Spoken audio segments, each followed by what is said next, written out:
we should get to it because today is Tech Friday. Yay! And today on the show, we have IFA Berlin 2025, Apple's iPhone event, and a Pokeball. Yeah? All right, let's hop into it. So first up is IFA 2025. Where did my window go? Why did it not appear? No window. No window. There we go. Yay. And IFA is like CES, the Consumer Electronics Show that's here in the US. So this electronic show is in Berlin, and we'll be looking at the Wired article for it. Tom's Hardware also did a story. If you're interested in that, there's that link as well. If you subscribe to me on Twitch or Coffee or Patreon, you'll get all the Tech Friday links in my private Discord. So come on by and enjoy the recaps. And we talk about pens and journaling and all sorts of other things. All right, so let's get to it here. And we're going to just run down a few of these. And like I said, one of the largest trade tech conferences in Europe is IFA, just in case you hadn't heard of it somehow. So Samsung has a new tablet come out, Tab S11 and Tab S11 Ultra. Supposed to be the top tier tablet. A retro boombox, which I was interested in. Check that out. Playing cassette tape. Yeah.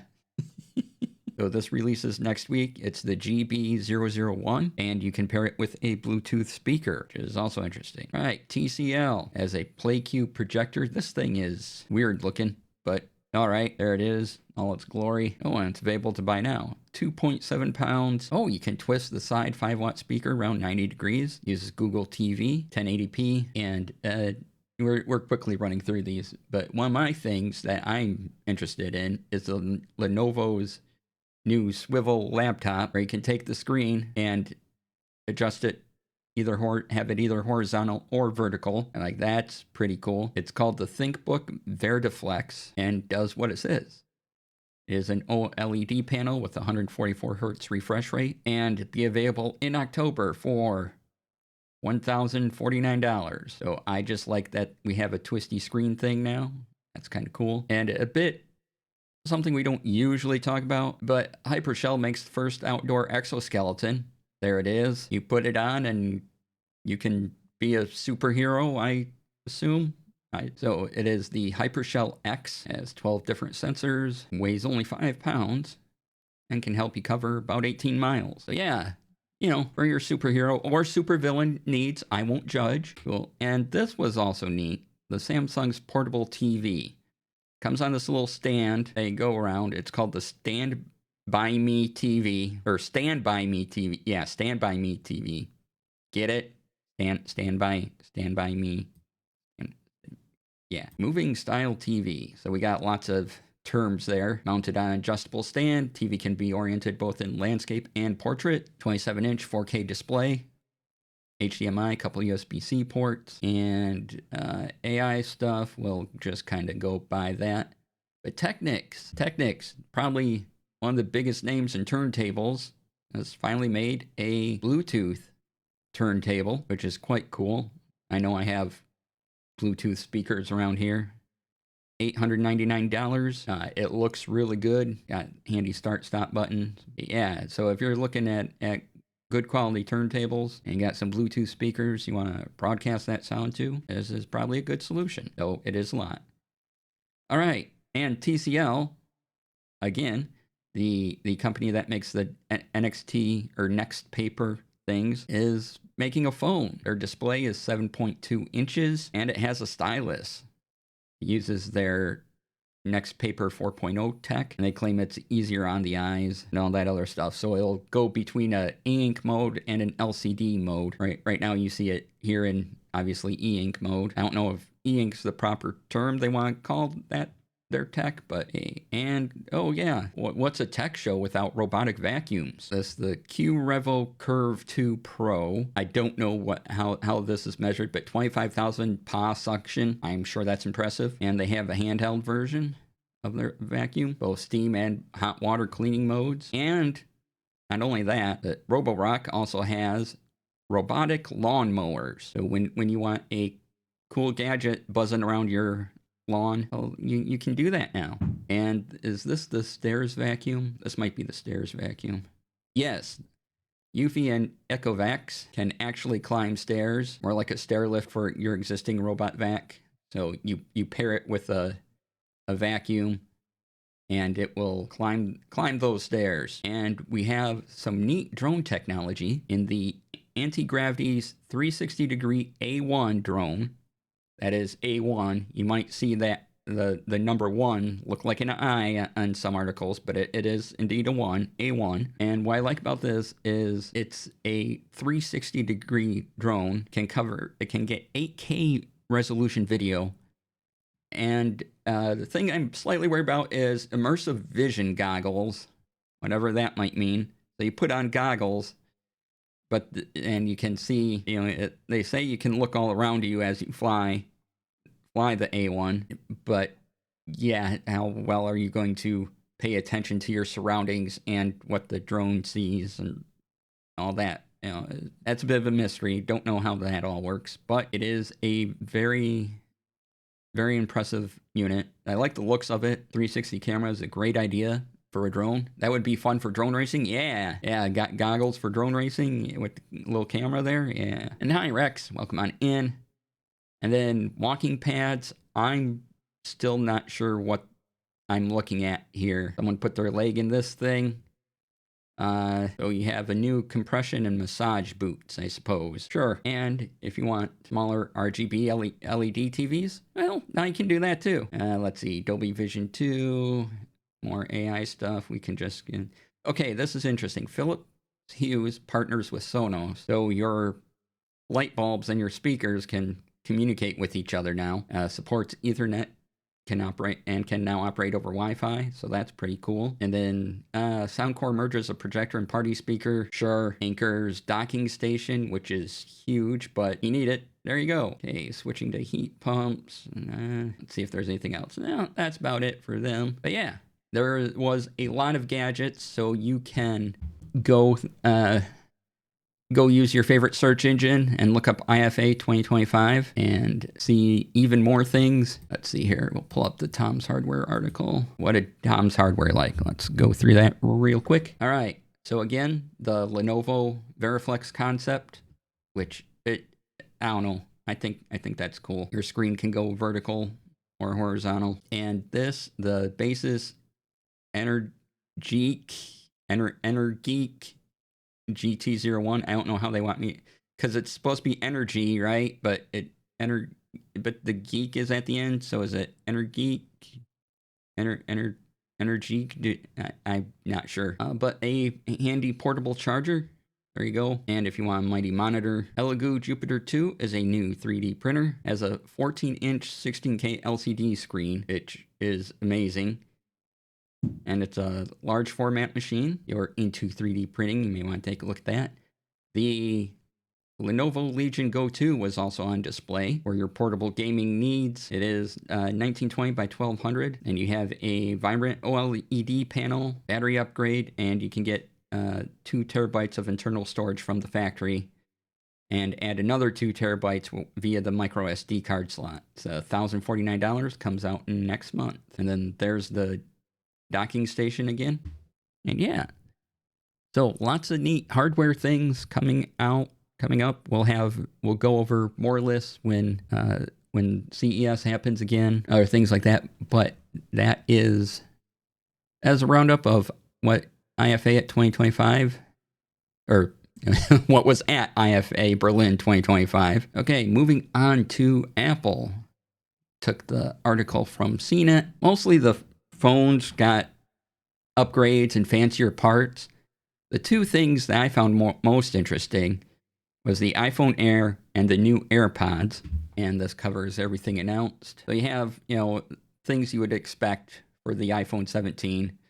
Better screen, all that, new front camera, spec bumps galore. And then there's the iPhone Air, which is very thin, 5.6 millimeters thick. That's a 6.5 inch ProMotion XDR display, and it has the A19 Pro processor chip inside. Wi-Fi 7, great camera. It does require all new accessories, and it starts at $999. I've been over how I feel about cell phones that are more than $250. Yeah, but here's more on the iPhone 17 Pro and Pro Max. So, you know, when you want your Pro to be Max, there's a Pro Max. The word Pro just isn't enough anymore. It has to be Pro Max. Apple Watch upgrades, kind of cool. Now the AirPods 3. These I find intriguing. They're going to be the same price, the $250 that AirPods usually tend to be, or at least the AirPods Pro. They have foamish ear tips. They offer live translation when paired with an iPhone.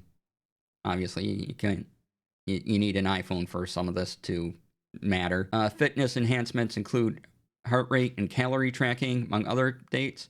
What's weird to me is you stick it in your ear and it measures your heart rate, but I suppose that's a thing that it can do. Yeah, it can even work kind of like a little hearing aid. Of course, they're going to advertise, hey, great sound and all that. But the live translation is very interesting. And they're claiming that these little end caps will be more comfortable for your ear. Comes in multiple sizes, you know, so you have a lot to choose. This comes in the package. You don't have to get these separately, these different sizes. So pick the one that fits your ear. And if you want to talk more about the Apple announcements, let me know in chat or down in a comment. If you're watching on YouTube, that'd be fantastic. However, there was something I happened across which made me say, I would like one of these. It's right now only in Japan, but I'm sure the English version would come along some point. It is a Petable Pokeball, which is a Tamagotchi style toy with over 150 Pokemon. It does have a English language menu option. You want to import it now. But look at that. Look at that. Look at that. Buttons. That's by Takara Tomy. Pokeball Virtual Pet Toy. Yeah, Japanese only release. English language option in the menu. Pre-order is open. Currently sold out. Device will ship October 11th. And it's only about $51. You had the Pikachu one in 1999. And yeah, so you can even pet the device. They'll react. But I want a little Pokeball Tamagotchi thing. This is I want a Squirtle I can pet. That'd be cool. All right, next up, just saying, it'd be neat, is the My Arcade Gamestation Go by Atari. Yes, Atari. They're still around doing stuff. This is a portable game handheld thing. You can probably tell by the name Gamestation Go, and will release in October of this year. Has over 200 Atari games in it, from the 2600, 5200, 7800, and the arcade, including things like Asteroids, Breakout, Missile Command, Tempest, Warlords, and many more. You can pre-order now at GameStop, EB Games, or from Atari.com. $180. Have controls there. You have the YBAX buttons. Nice looking screen. But yeah, so if you want yet another mobile gaming device, Atari has one. All right, we talked about records earlier, but there's a new thing in record vinyl technology. Tiny vinyl, which are 4-inch records. You'll find it under the name Tiny Vinyl. Getting into the large vinyl market. Oh, I'll share the article. Hold on here. Which seems like you can put a song on it, probably. But you could fit in a box with a Funko Pop. So, you know. And you can go through the Ars Technica article going over the development, like how records are made, the whole process of it, manufacturing tiny vinyl. So if you want tiny vinyl, you can do that and, you know, get a song. Oh, let me go to the larger window. So yeah, whether these take off or not, don't know, but they're small, they're collectible. I believe you don't need a special record player or anything. You can just play them on your current record players. Oh, yep, right here. You can hold 4 minutes on a side. So, you know, as long as the material is under 4 minutes, hey, you're good. But yeah, this does make for interesting packaging options and things like that. Will it take off? I don't know. But yeah, it's kind of neat. All right, and next up, BlueSky. BlueSky has a private bookmarking feature. Yay! Look at that. Let's buy your messages at the bottom here. Looks like the traditional bookmark signal that we see everywhere. Click it. Save a BlueSky message, whatever they're called. But yeah, and if you want to, this article even links to a tool that will convert your previously pinned posts into private bookmarks. So just click that link there, set that up. And yeah, that is most of the tech for this week that I found interesting or worth talking about. So if you have any questions, you want to go over any of that, put it in chat. Otherwise, we have some other stuff to talk about in the TTRPG spaces. I did want to mention one company that they've been around, probably a few years now, and they're called dscryb, and what they do is kind of cool. They offer an audio solution, which is this Opus thing, scenes, characters, combat descriptions, maps. So a free map, I want it, got day, night, download it, and these are all made by people. Excuse me, had to sneeze. They have character descriptions, monster descriptions, dialogues you can get, and even order illustrations.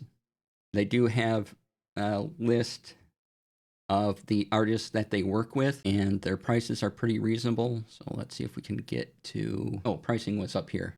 Here we go. So if you want everything, $14.49 a month. If you pay annually, you just want the audio stuff, there's a plan for that. You just want the text and map, or if you want the sound effects and text for players. Yeah, and we can look at the monthly prices as well. I think they have a fact. Yes, they support LGBTQ and BIPOC representation. And if you want to use it for commercial production, just send them an email and they will most likely tell you what you need. And if you want to see the artist who created dscryb's artwork, there's a whole list right here. Writers, editors, front page illustrations, fantasy places, all done by people. So yeah, I had heard of Opus before, and I think they've expanded their offerings since then. So yeah, it's not a generator randomizer, and you get, writing samples to enhance your world and things like, I don't want to call them samples, but yeah, you can get character descriptions and apply it to other things. You can get dialogue, short scripts of cutting jests, fond farewells, and pointless banter. And they have a bunch of free scenes too. So if you want boasts with magical jargon, here you go. And it even credits the author down below. So yeah, you can use this in your game. And hey, it's made by people, which is always excellent. I was really glad to see that. That made me happy. All right. Yeah, if you have any recommendations for things like dscryb or any online tool like that, let me know. We'll take a look at it. I have to think about... So, for TTRPG stuff, I've been thinking about hex maps a lot lately. And one of the applications I was looking at, let me make sure I have the right one. Yeah, one of the applications I'm using that I really like is Wonderdraft. This one, I purchased it, so I'm using it to create a hex map. Here's their website. What I like about it is how easy it is to make tiles and put in mountains and things like that. It's really great. You can use the stuff that comes with Wonderdraft for free and for commercial purposes. There are plugins that other companies provide, and those may not be available to use commercially. If you remember, one of my things was I need a commercial license because, hey, I stream games sometimes. So I'll power up Wonderdraft in a second, but I wanted to get through. So if you find things that say they work with Wonderdraft, they'll have to double check the license. And if you stream at all, make sure it's commercial. Like, people like 2-minute tabletop stuff, and it looks really great. However, you can't use any 2-minute tabletop stuff in a commercial way. So they are out for me. However, they 2-minute tabletop still provides a lot of neat looking options, and you can add these into Wonderdraft or Dungeon Draft, kind of a companion app. But yeah, so you'll have to do research on if you want other tokens and things like that. If you have any commercial interests, just check that out. The base Wonderdraft, everything that comes with Wonderdraft, once you download it, you can use commercially and in your products and things like that. Oh, let me show off Wonderdraft. I'll open it up here. And I can kind of show you one of the maps I'm working on. Open recent map, just letting it load. And here we go. We're in Wonderdraft. I made water. It's real easy. You want water? You click the water button and you can draw rivers and or erase rivers. And then here's all your tools around water. And then on the right are your adjustment thing. As you can see, I'm dealing with the hex map. So I wanted mountains. So I went to symbols. I clicked on the mountain brush. And what's neat about these is that they are, at first I'm like, oh, these are black and white. No, these are, if I click it, as you can see, these are transparent. So they just take on the whatever color you've selected for your map. And the eraser tool, you can filter what you're going to erase in case you want to erase a smaller detail. And then your landmass, what that looks like. Pathing tool, again, all the styles over on the right. Symbols, villages, forests. So these trees here are all this hatch oak tree stamp here. And then I found cliffs. So those are what I added there. Again, the eraser. And you can do placement, density, symbol scale, all that stuff over the side. And when I'm ready to make labels, hey, here's a label button. And then the overlay, which I set my hex grid. You can see as a flat hex on this layer. So you can have multiple layers. The size of it, line width. Because travel in this game I'm prepping will be based on going through the hexes. So it was important to me to be able to see the outline of each hex, because each hex will take so long to travel through. We have a range of mountains up here, got a forest here, and gonna fill in some more stuff. You can choose your theme here, themes, adventure, different stuff. And depending what theme you choose, the water will look different. So it may not actually be kind of a blue color unless you select it to be. But yeah, so you change your theme, you change what water looks like, what the landmass looks like, but it can also do these little edges around the coast for you. And I found this to be one of the easiest ways you make maps. And like I was showing with the overlays, if you don't want a hex grid, you don't have to do a hex grid, you don't have to do any grid at all. And you also have a little scale creator and a measuring tool all right there. Lots and lots of features. I'm barely touched it, but already I have waters, mountains, forests, and cliffs. There are tutorials up on YouTube about this, and it was really fast. I just kind of took the brush and squiggled in the land, and I'm like, okay, that looks good. And yes, and there is a reason why there's only this much water and this river on this map. Yeah. And if you want to make a river tool, there's a lake tool. I can have different lakes, taking up a hex if I wanted, water brush, eraser, watercolor brush, all sorts of great options. I like how everything's separated, and if you want to leave that layer alone, you can click the little eyeball and hide it. Say I just want to deal with, I don't want to see the land. What does the water look like? That's all the water. I want my symbols gone so I can just see the map, can take away the hex overlay. Yeah, so this is really easy to use, really powerful, one-time purchase. Really, I'm enjoying the experience. Not complicated at all to make some cool maps. And I could pull up a website for you. Let me just get the website up for y'all. It's wonderdraft.net. You're interested. Now, last week, or maybe it was a couple of weeks ago, we also talked about Hexfriend, which is a great online map tool you can use in all the things. You get a blank hex, and you see all the tools before you. Down at the bottom here is your toolbar, and then to the right is all the symbols, and you can just paint away by holding down the mouse key. You can increase what the size of the map, get your settings, make a title, can export as a PNG, and I think it's kind of excellent. So if you want an even quicker hex map, do that. If you want to do more details and have a bit of a higher quality map, I definitely recommend Wonderdraft for that. And let's see, what is the other mapping thing? Oh yes, Worldographer. Worldographer has a free tier, which is amazing. And so I've been playing with that as well. And if you want to make a very complex map, again, one-time fee, Worldographer, probably the way to go. It's very, very powerful and complex. they are at worldographer.com. They've been around a while. Really good software. Now, there is where did I put that link? There is another map making piece of software you can get through Steam that looks really cool. I like it a lot. I just have to figure out where I put the link to it. I put it here. I could remember what it was called. That would even be cool. Oh, wait, I'm in the Discord. So, yes, there it is. So this one is called Canvas of Kings, and you get it on Steam, so advantage there. Again, can be used for commercial purposes. Let's see here. I would like to copy this link, please. But these are great looking maps. I'm very, very interested in this. So let me, too many screens, too many tabs. So here's the Steam page. It's still in early access. There's a demo. It's $18.99. But you can do things like this. Make these are all hand-drawn assets. You can lay a hex over it or a grid. Some of these even have motions. There's little shadows to them.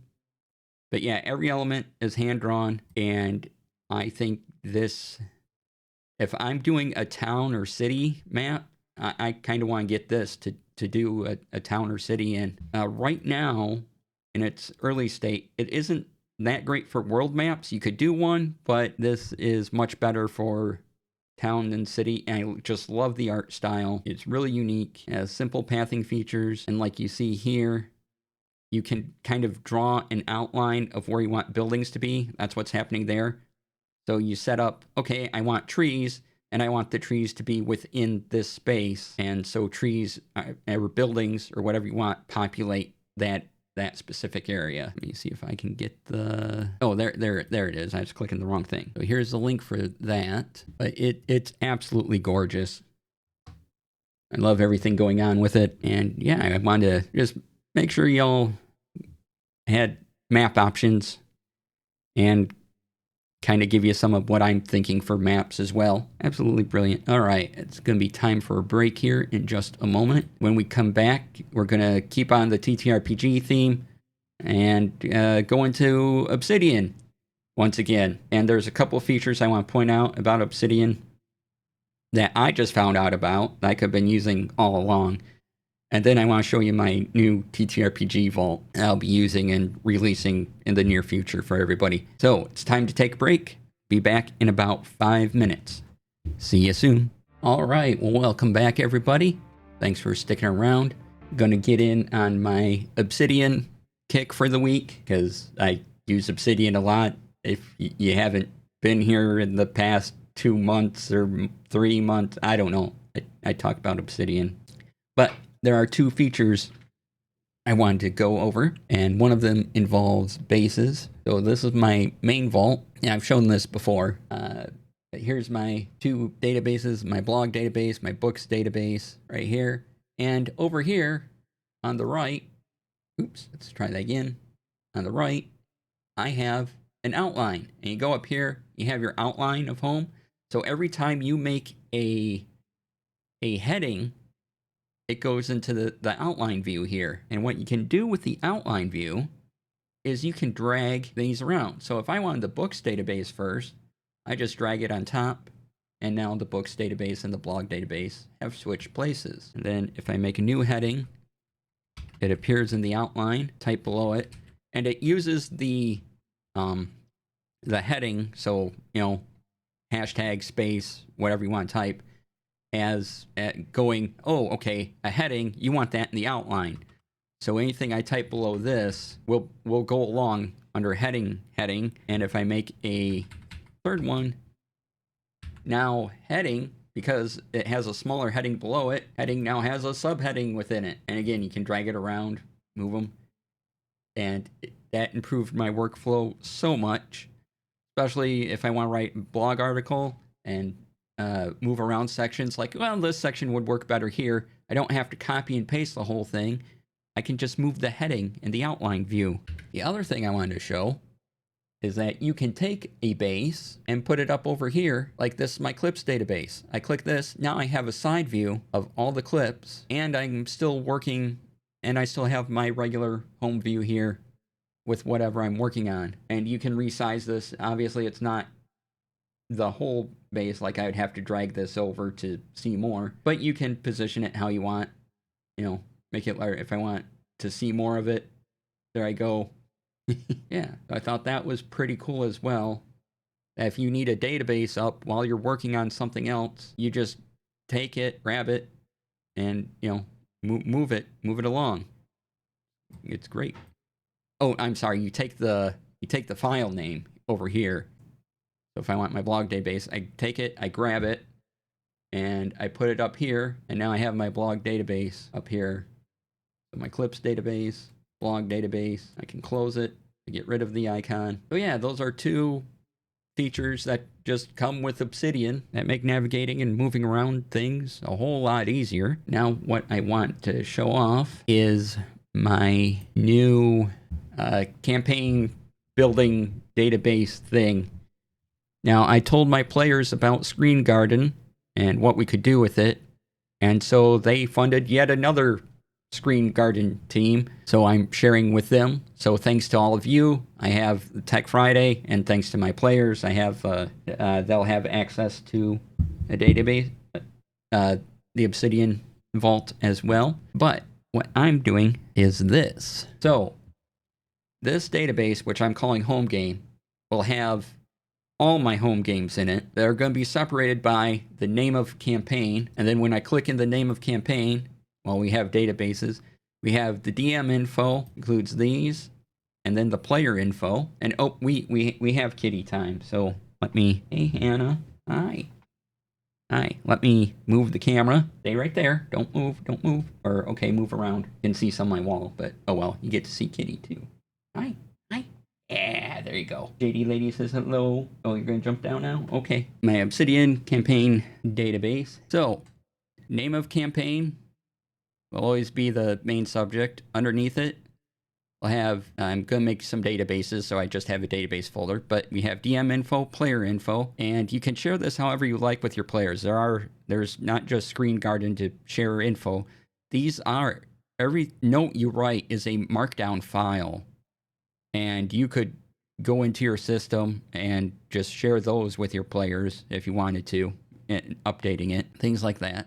So DM info, we have world, characters, monsters, magic items, and then the cast system right here, campaign, adventures, sessions, rules references. Since this is going to be a D&D game, I have my D&D rules references that I use. Player info has similar things, world, characters, but instead of campaign and adventure things, which is kind of just for the DM, they have the session notes that they can write in. And whether you share a Google Drive and make a file and just go, okay, write some text here and make it a .md file, and then you can import it into here. But then as they learn things about the world and stuff, and as they meet characters, those things get copied from here down to here. As they meet monsters, they'll have more monsters. So that's the idea. And my campaign outline, as you can see, this has changed from what it was before. Now we have an overview of your campaign. So write as much as you want for your overview. 3 main antagonists.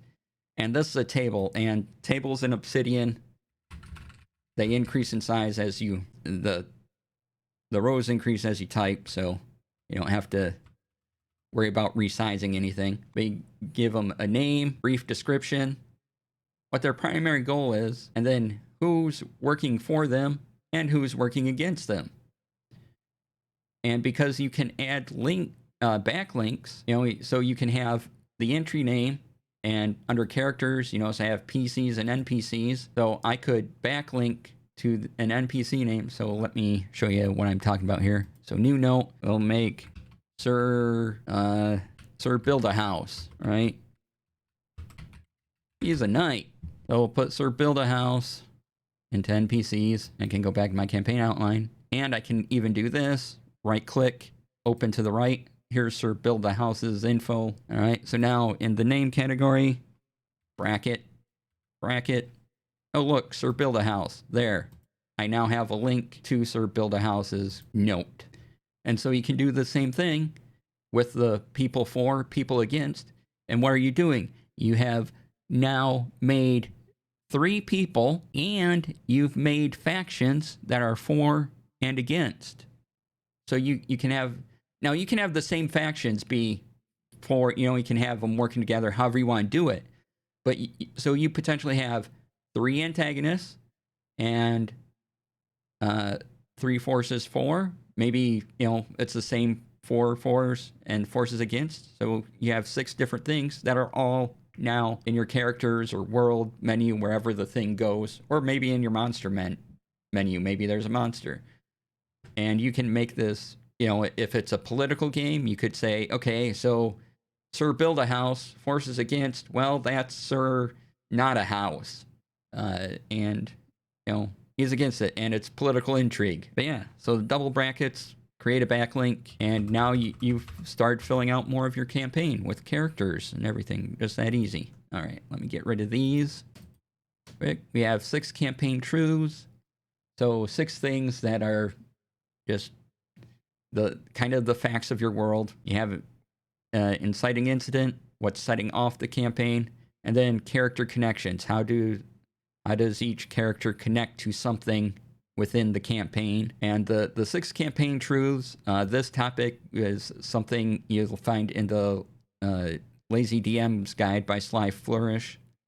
That's where I got that from. And so instead of taking the Daggerheart campaign frame, I go, well, this is a lot in the campaign frame, and the Daggerheart campaign frame. And instead of doing that, I'm like, I don't need all this. Let's pare this down.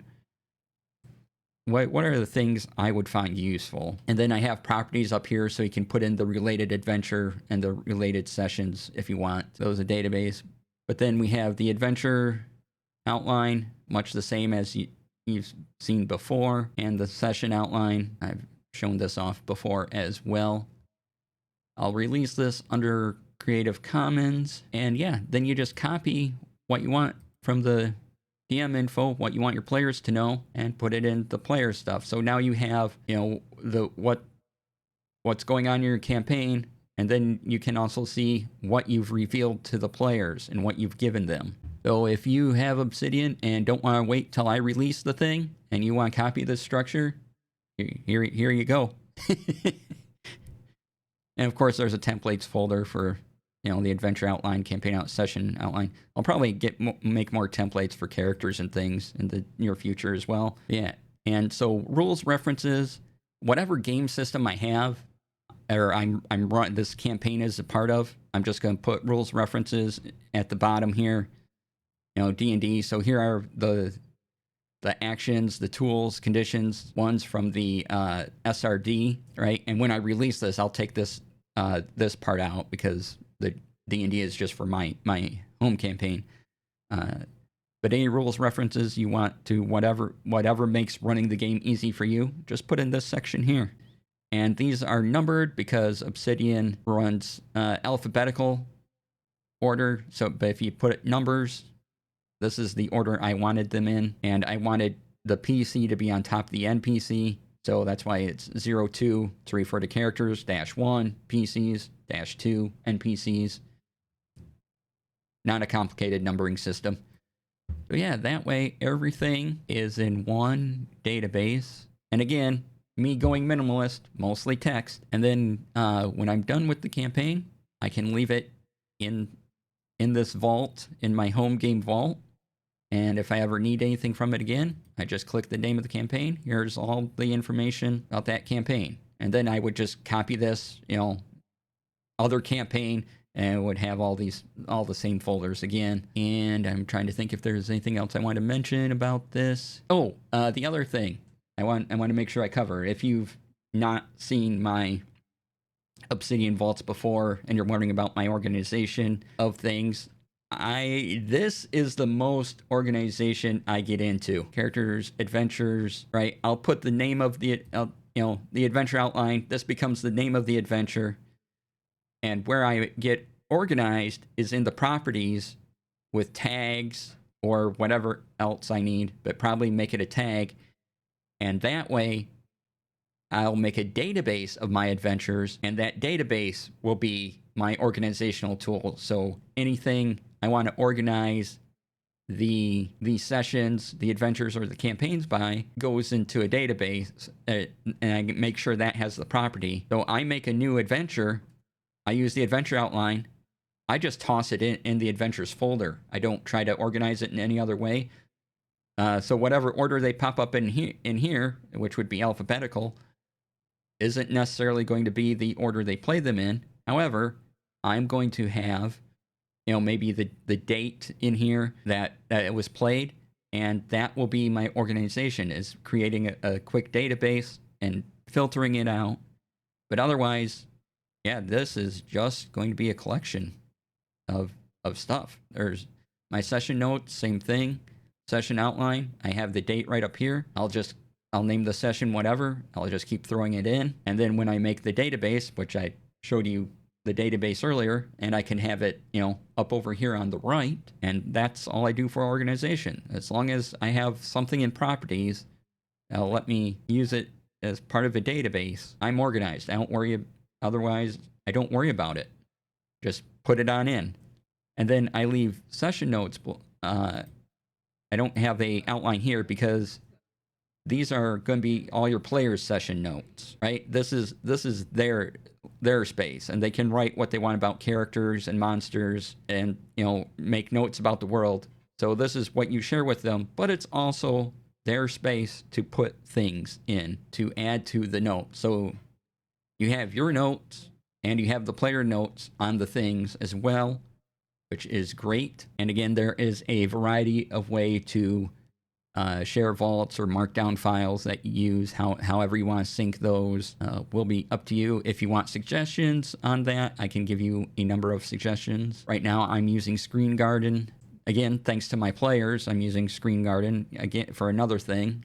That's what that green dot means, is that all this player info folder is synced in Screen Garden with them. So yeah, that is my latest thing in my minimal, just kind of text style, because I want to keep my notes future proof. If one day the Obsidian theme I'm using, or that tool or that plugin goes away, I still have all my notes I can open in any text editor available. Now, if you want to use the fancy things, by all means, use the fancy things. If you like a plugin that handles TTRPG stuff, you think it's a great way to do it, or you want to add you want to use my organization and you want to add in another plugin you've seen, by all means, go for it. Do the thing. Whatever helps you run a game. And, my idea is, again, you create a campaign. You don't create the whole world. You just create what you need for a campaign.